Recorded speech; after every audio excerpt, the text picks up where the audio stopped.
बताना है कि भैया अगर ये आपका टावर है, ये क्रॉस आर्म पे है, तो बेटा आप सबसे पहले क्या लगाते थे? इंसुलेटर लगाते थे कि नहीं लगाते थे? बिल्कुल सही है। अब ध्यान रखना बेटा सिरोपरी लाइन पे कसे जाने वाला कुचालक क्या कहलाता है? क्या कहलाता है? इंसुलेटर, है ना? और ये लाइन का होता है इसलिए बेटा इसे क्या कहते हैं? लाइन इंसुलेटर, ठीक है? चलिए और इसी के ऊपर चालक तार लगाओगे, है ना? अब ये अलग-अलग प्रकार के होते हैं, टू द पॉइंट चीज़ें मैं आपको बताऊँगा, डोंट वरी, आराम से पेशेंस होके चीज़ों को सुनना, हर चीज़ क्लियर हो जाएगी, ठीक है? बहुत बढ़िया। अब आओ बेटा लाइन इंसुलेटर, तीसरा महत्वपूर्ण जो फैक्टर है वो क्या है? Line insulator. लाइन इंसुलेटर, आराम से पढ़ना है ना? ठीक है। सबसे पहले ये कहाँ लगा होता है? तो बोलना बेटा सिरोपरी लाइन में तारों के क्रॉस आर्म पर बंधा एक कुचालक क्या कहलाता है? Line insulator. बोलना सिरोपरी लाइन में, सिरोपरी लाइन में क्रॉस आर्म पर, क्रॉस आर्म पर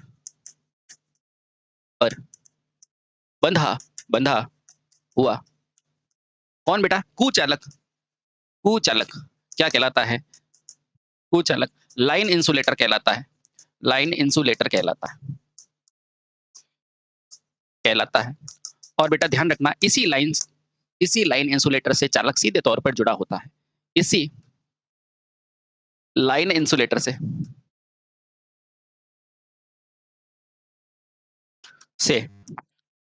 चालक सीधा क्या होता है साथियों? जुड़ा होता है।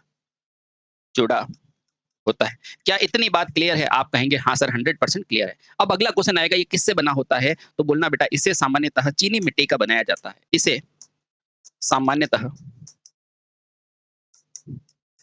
किससे बनाते हैं बेटा? तो चीनी मिट्टी से बनाते हैं। मिट्टी से बनाते हैं। और ध्यान रखना बेटा इसी चीनी मिट्टी को ही क्या बोला जाता है? पोर्सिलेन कहा जाता है। जिसे जिसे पोर्सिलेन कहा जाता है। पोर्सिलेन कहते हैं। बोलो क्लियर है? क्लियर है। कहते हैं। ठीक है?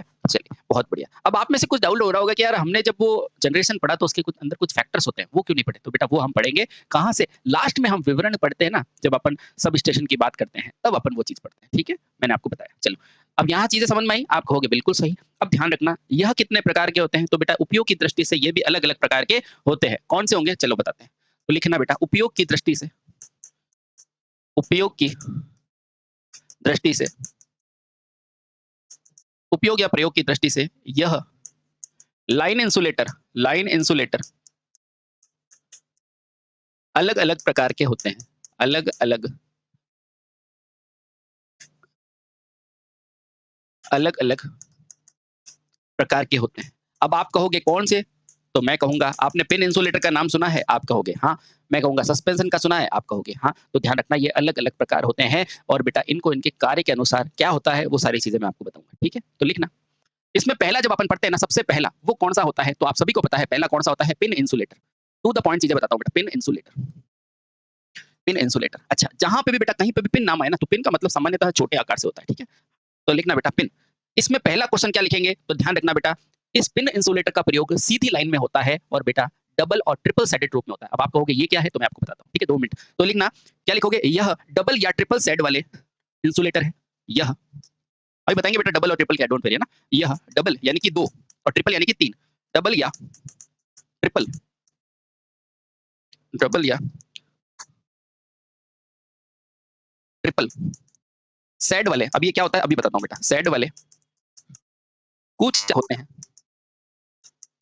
होते हैं जो जो सीधी लाइन में, सीधी यानी कि स्ट्रेट लाइन में प्रयुक्त होते हैं। अच्छा सर हमें ये तो पता चल गया ये डबल या ट्रिपल सेड वाले होते हैं पर ये नहीं पता ये डबल क्या है और ये ट्रिपल सेड क्या है। तो मैं अभी बताता हूँ बेटा 2 मिनट में, पहले आप मुझे सुनते रहे, ठीक है? बहुत बढ़िया। चलिए पहली चीज़ क्लियर? क्लियर। अब देखना बेटा, अब एक छोटी-सी चीज़ मेरे कहने पर याद करो।